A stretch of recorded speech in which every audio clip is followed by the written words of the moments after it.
Editor Mark Perlman in just a few minutes. But Mark, before I cross to you, let me try and remind people a few of those names coming out of the Élysée Palace today. We're being told that Didier Guillaume is now the new French Agricultural Minister. Bruno Le Maire stays on as the French Finance Minister. Franck Riester replaces he becomes the new French Culture Minister. Again, as we were saying a little earlier, Le Drian will remain the French Foreign Affairs Minister. And of course, the big name for us all, Mark, was the new Interior Minister. That's what we were waiting for. Christophe Castaner is now the Interior Minister, head of Macron's party, really a long-time ally of Macron, a sign that he's keeping his cards close to his chest. Well, clearly the Interior Minister has always been a strategic position within the government. There has to be a very, very close cooperation between the Élysée Palace, the Interior Minister. This was the case with Gérard Collomb, who was an early supporter of Emmanuel Macron, but clearly those ties were frayed in recent months after Collomb started criticizing Emmanuel Macron's way of governing, saying he lacked humility and so on. So we had this very unusually long 2-week period to form a government, and essentially it's a small cabinet reshuffle for all those time we've been waiting,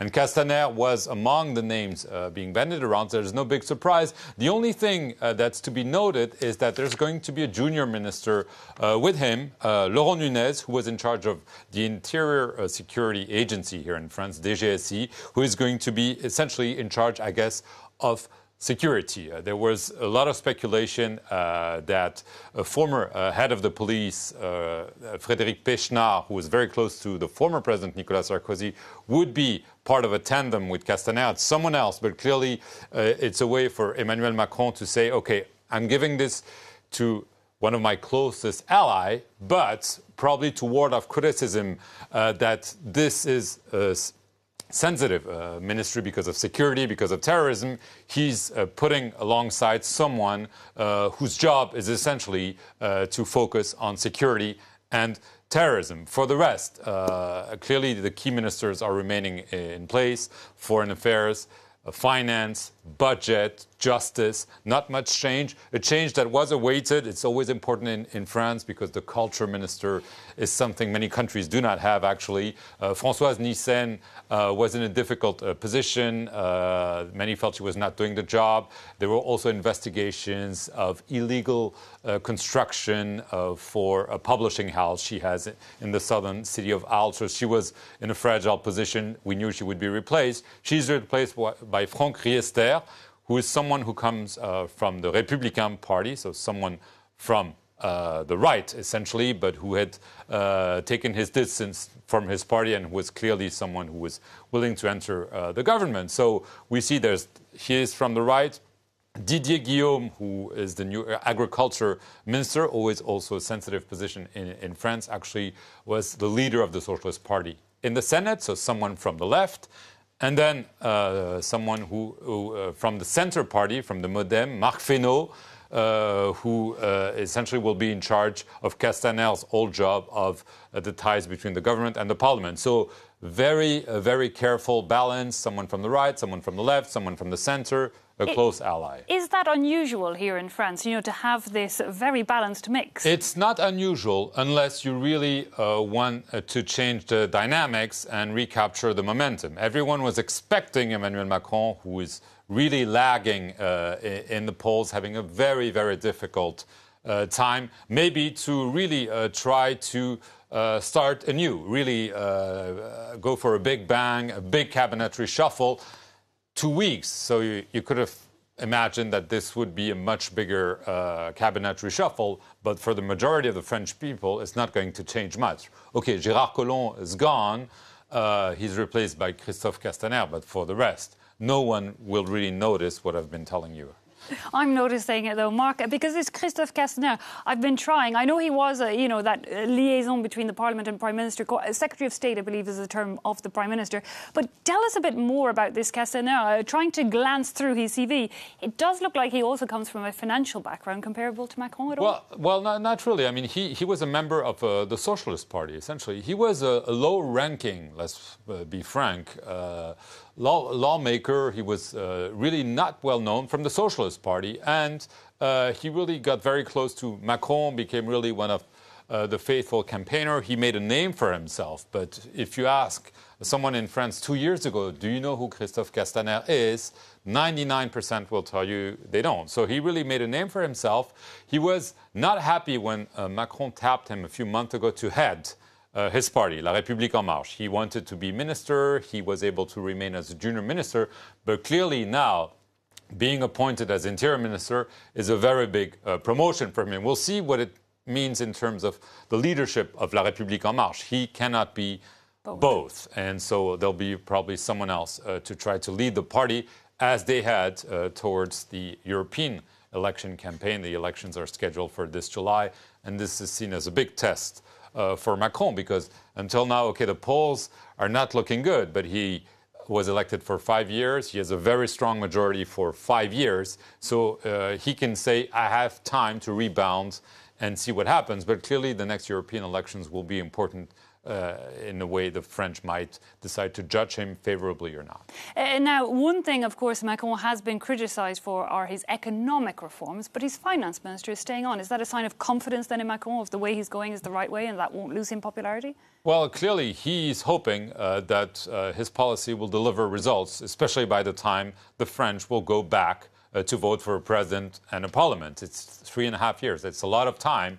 He thinks that he's probably right in terms of his policy, so he didn't want to change his economic minister, his budget minister, also probably not to send the message that all that he's been doing was wrong. He certainly believes it's right.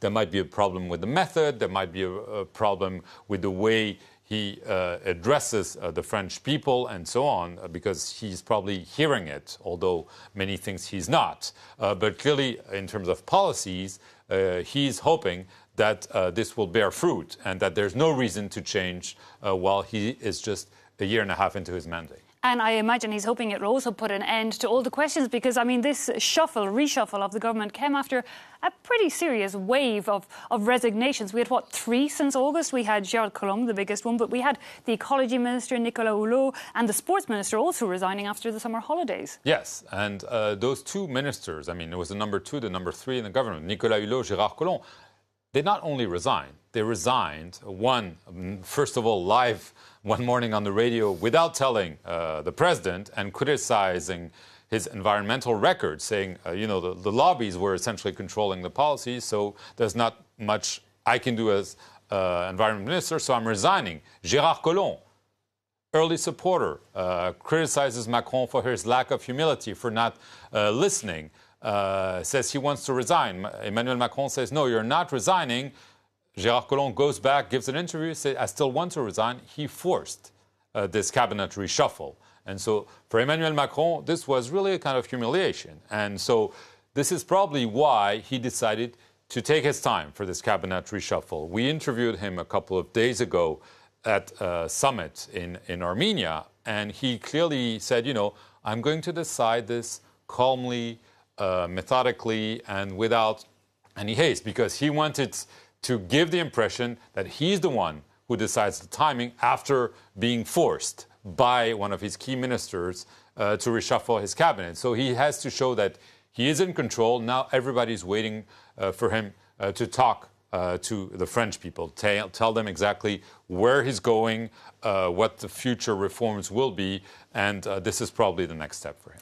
And of course, Mark, you mentioned briefly these European elections, which are in just a couple of months now. And of course, that will be another major test for Macron's party. A party that, hasn't yet seats in the European Parliament and is always keeping a close eye on the far-right party, which, has gained massively over in Brussels. Yes, Emmanuel Macron is probably hoping to see again what happened during the presidential election, namely a face-off between him or his party and the far right. Marine Le Pen hoping that the socialists and the conservatives will still be in the doldrums and that they won't be able to compete. And so this is why we've seen him saying, I'm the enemy of the populists, be it Viktor Orban in Hungary, Matteo Salvini in Italy. And so he's hoping that this will be how people will cast their ballots. But it's very uncertain because, other traditional parties might fare better. If he continues to be